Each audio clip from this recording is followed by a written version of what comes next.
जब हम अपने प्याज को स्टोर कर रहे थे अपने रूम में, तो हम उसमें जो गाय के द्वारा रौंदा गया प्याज था, फिर जो प्याज का साइज़ बहुत ज़्यादा बड़ा था, जो हमारे पूरे हाथ में आ रहा था, और जो प्याज का साइज़ एकदम ज़्यादा छोटा था, उसको हमने पूरी तरह से अलग कर दिया। नमस्कार, आज की इस वीडियो में आप सभी का फिर से एक बार स्वागत है।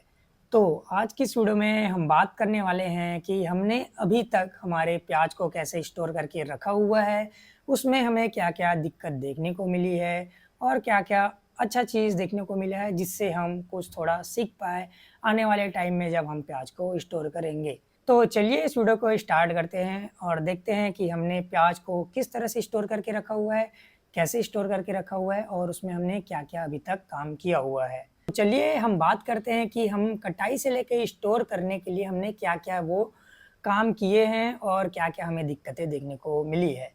तो सबसे पहले मैंने प्याज को कटिंग कराया और कटिंग कराने के बाद तुरंत मैंने उसको अपने घर में लाके रख लिया। ऐसा मैंने क्यों किया? क्योंकि हमारे साइड कभी भी मौसम बन जाता था और कभी भी शाम को बारिश हो जाती थी। अगर हम उसको काट के अपने खेत में रखते, तो उससे प्याज है जो हमारा गीला हो जाता और हमें स्टोर करने में काफ़ी दिक्कतें आती। तो इस वजह से मैंने उसको अपने घर में लाके रख लिया था और कुछ दिनों तक ऐसे ही खुला रख के, जिस तरह से आप अभी देख रहे हैं, तकरीबन मैंने 1 से 2 फीट ऊँचा लेयर बना के रखा हुआ था, जिससे हवा का आदान-प्रदान अच्छा हो सके और जो डायरेक्ट धूप है, उससे प्याज को मैं बचा सकूँ। ऐसा क्यों? अगर हम डायरेक्ट धूप में प्याज को रखते हैं काटने के बाद और उसे डायरेक्ट हम स्टोरेज वाले रूम में लाके स्टोर कर देते हैं, तो होता क्या है कि जो प्याज का टेम्परेचर है, वो हमारे रूम टेम्परेचर से काफ़ी ज़्यादा होता है, जिस वजह से हम अगर उसमें ऐसा स्टोर करके रखते हैं, तो उसका जो ह्यूमिडिटी है और जो उमस है, अंदर से उमस है, वो एकदम ज़्यादा बढ़ जाती है, जिससे हमारे प्याज में पानी आना चालू हो जाता है और साथ ही साथ प्याज का सड़न काफ़ी बढ़ जाता है। तो इस वजह से मैंने सबसे पहले उसको खुले हवा वाले जगह में, छाँव वाले जगह में एक जगह रखा, ताकि हम उसको अच्छे से सुखा पाएँ और जो उसके प्याज का टेम्परेचर है, वो रूम टेम्परेचर के बराबर मेंटेन कर पाएँ। और इस प्याज को हमने तकरीबन 1 से 2 सप्ताह तक खुले वाले जगह में रखा था, ताकि वो अच्छे से सूख सके हमारे स्टोरेज वाले रूम में जाने से पहले। और हाँ, आपको प्याज की कटिंग के टाइम आपको ये ध्यान देना है कि जो ये वाली है, उसको आपको इसका साइज़ है, वो एकदम छोटा नहीं कर देना है, आपको ऐसा ही साइज़ मेंटेन करके रखना है। जिससे क्या होता है कि जो ये पानी है, वो बाहर निकल के नहीं आती, पहला चीज़। दूसरा चीज़ ये होता है कि कोई भी फंगस है, वो इसके अंदर आसानी से घुस नहीं पाता। वहीं अगर हम इसको यहाँ से कट कर दें, तो फंगस का जो अटैक है अंदर घुसने का, वो काफ़ी बढ़ जाता है, जिससे हमारे प्याज में सड़ने की भी संभावना बढ़ जाती है। तो जैसा कि आप देख सकते हैं, मैंने प्याज को किस तरह से इसका बड़ा रखाया है, जिससे ये प्याज अब पूरी तरह से सूख गया है। अब इसको कुछ नहीं होगा, जैसा कि आप देख सकते हैं, मैं इसको हाथ से भी तोड़-तोड़ के निकाल सकता हूँ। इस तरह से मेरा प्याज पूरी तरह से सूख गया है और इसमें अब कोई फंगस अटैक बिल्कुल भी नहीं कर सकती।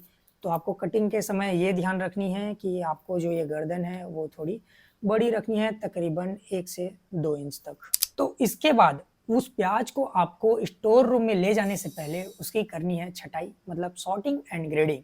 ये करना काफ़ी ज़रूरी है, क्योंकि हमें जो खराब प्याज है उसको अलग करना है और साथ ही साथ जो एकदम बड़ा साइज़ है उसको भी अलग करना है और एकदम छोटा साइज़ है उसको भी अलग करना है। अब बड़े साइज़ को क्यों अलग करना है, एकदम छोटे साइज़ को क्यों अलग करना है, मैं आपको बताता हूँ। और हमें स्टोर करना है सिर्फ़ और सिर्फ़ मीडियम साइज़, ना ही एकदम ज़्यादा बड़ा, ना ही एकदम ज़्यादा छोड़ा। तो जब हम अपने प्याज को स्टोर कर रहे थे अपने रूम में, तो हम उसमें जो गाय के द्वारा रौंदा गया प्याज था, गाय के द्वारा आधा खाया हुआ प्याज था, जो भी प्याज थोड़ा-सा भी डैमेज हो गया था, या फिर जो प्याज का साइज़ बहुत ज़्यादा बड़ा था, जो हमारे पूरे हाथ में आ रहा था, और जो प्याज का साइज़ एकदम ज़्यादा छोटा था, उसको हमने पूरी तरह से अलग कर दिया। क्यों? छोटे साइज़ के प्याज को हमें अलग करना इसलिए रहता है कि अगर वो एकदम छोटा साइज़ है और अगर हम उसका रख-रखाव करते हैं, तो क्या होता है, वो हमारे पैर के नीचे दब जाता है, जिससे बहुत जल्दी टूट जाता है और डैमेज हो जाता है और वही प्याज सबसे जल्दी सड़ जाता है, क्योंकि उसके अंदर अब फंगस आसानी से जा सकता है और वो प्याज टूट गया है, तो सड़ने का जो समस्या है उसमें आएगी ही। और सबसे बड़े प्याज को अलग करने का मेन रीज़न ये है कि जो सबसे बड़ा प्याज है, उसके ऊपर का जब आप स्किन देखेंगे, फ्लैश देखेंगे, तो वो काफ़ी नरम साबित होता है जब हम उसको प्रेस करके देखते हैं, वो एकदम हार्ड नहीं रहता। तो अगर उसके आसपास का कोई भी एक प्याज़ सड़ा हुआ मिला बड़े वाले प्याज़ के आसपास का, तो वो बड़ा वाला प्याज़ है, वो आसानी से सड़ेगा और अपने आसपास के सभी प्याज़ को और सड़ा देगा।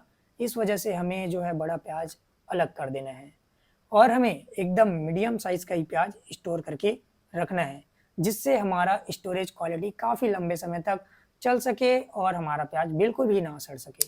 फिर स्टोर रूम में प्याज़ को स्टोर कैसे करें? चलिए मैं आपको बताता हूँ। तो स्टोर करने के लिए मैंने एक जाली का उपयोग किया, ईंट के ऊपर जाली बिछा के उसमें पंखा लगा के मैंने प्याज़ को स्टोर करके रखा हुआ है। ये सब आप देख सकते हैं कि मैंने कुछ इस तरह से स्टोर करके रखा हुआ है और उसके ऊपर मैं डेसिकेटर पाउडर का यूज़ किया। निचली सतह पे डेसिकेटर पाउडर का यूज़ करना काफ़ी ज़रूरी है और निचले सतह से होते हुए हर एक लेयर पे मैंने थोड़े-थोड़े लेयर पे मैंने डेसिकेटर पाउडर का यूज़ किया है। इससे क्या होगा, डेसिकेटर पाउडर से क्या होता है कि जो भी नमी रहती है प्याज़ में उसको वो सोख लेता है। दूसरा रीज़न ये होता है कि आस-पास मक्खी, मच्छर नहीं आ सकते। मक्खी और जो मच्छर है वो सड़े-गले चीज़ों से आती है, जैसे कि सड़ा हुआ प्याज़ से आती है और अगर वो अच्छे प्याज़ में आके बैठ गई तो फंगस का जो फैलाव है वो काफ़ी ज़्यादा होगा और प्याज़ के सड़ने की संभावना बढ़ सकती है। तो इस वजह से मैंने डेसिकेटर पाउडर का यूज़ किया है। फिर स्टोर जब आप कर लेंगे अपने प्याज को, तो आपको फैन किस टाइम चलाना है, कितने टाइम तक चलाना है। तो सबसे पहले आपको फैन लगातार 2 से 3 दिनों के लिए चलाना है, ताकि जो भी थोड़ा बहुत नमी बचा होगा अगर आपके प्याज में, वो पूरी तरह से खत्म हो जाए और प्याज है वो पूरी तरह से सूख जाए। 2 से 3 दिन फैन चलाने के बाद फिर आपको जो पंखा है वो दोपहर भर चलानी ही नहीं है। जैसे कि मैं अपने फ़ैन को सुबह के 11 बजे बंद कर देता हूँ, जिसको मैं शाम के 8 बजे, 9 बजे, रात के 9 बजे, 10 बजे चालू करता हूँ और फिर उसको पूरे सुबह 11 बजे तक मैं चलाता हूँ। इससे क्या होगा कि जो गर्म हवा है, वो आपके प्याज को नहीं लगेगी, थोड़ा ठंडा हवा लगेगा, जो वातावरण से ठंडी हवा आती है, वो लगेगी, जिससे हमारा प्याज ज़्यादा नहीं सूखेगा। अगर एकदम ज़्यादा प्याज भी सूखता है, तो उसमें हमारा ही लॉस है। प्याज सूखेगा तो वज़न कम बताएगा, जिससे हमारा जो है उत्पादन में कमी देखने को मिल सकती है, ऐसा हम बोल सकते हैं। और जो आपके प्याज के सड़ने का जो टाइम है, वो सड़ने का जो परसेंटेज है, वो आपके वैरायटी के ऊपर काफ़ी ज़्यादा डिपेंड करती है। अगर आप हाई कीपिंग क्वालिटी प्याज स्टोर करके नहीं रखे हैं, तो वो ज़्यादा सड़ सकता है। जैसे कि मैंने इस बार हाई कीपिंग क्वालिटी स्टोर करके रखा हुआ है, तो मेरा प्याज है वो काफ़ी कम सड़ रहा है और ये काफ़ी लंबे समय तक टिक सकता है। ऐसा इस प्याज के वैरायटी का दावा है कि ये प्याज काफ़ी लंबे समय तक स्टोर होके रहता है। तो इस तरह के प्याज को आपको चुनाव करके आपको स्टोर करना है, ताकि जो सड़न है वो आपको कम देखने को मिले। और आने वाला अपडेट मैं अपने आने वाले रील्स में, शॉर्ट्स में आपको अपडेट देते रहूँगा कि अगर बारिश होती है, बारिश का मौसम लग जाता है तो हमारा प्याज कितना परसेंट सड़ता है, कितना परसेंट खराब हो जाता है। ये सब आने वाले वीडियो में मैं रील्स और शॉर्ट के द्वारा आपको अपडेट करते रहूँगा। आशा करता हूँ कि ये वीडियो आपको अच्छी लगी हो और अगर ये वीडियो अच्छी लगी हो तो इस वीडियो को लाइक, शेयर एंड सब्सक्राइब ज़रूर कीजिएगा। ऐसे ही वीडियो के लिए मेरे को सब्सक्राइब करके ज़रूर रख लीजिएगा। मिलते हैं अगली वीडियो पे। धन्यवाद।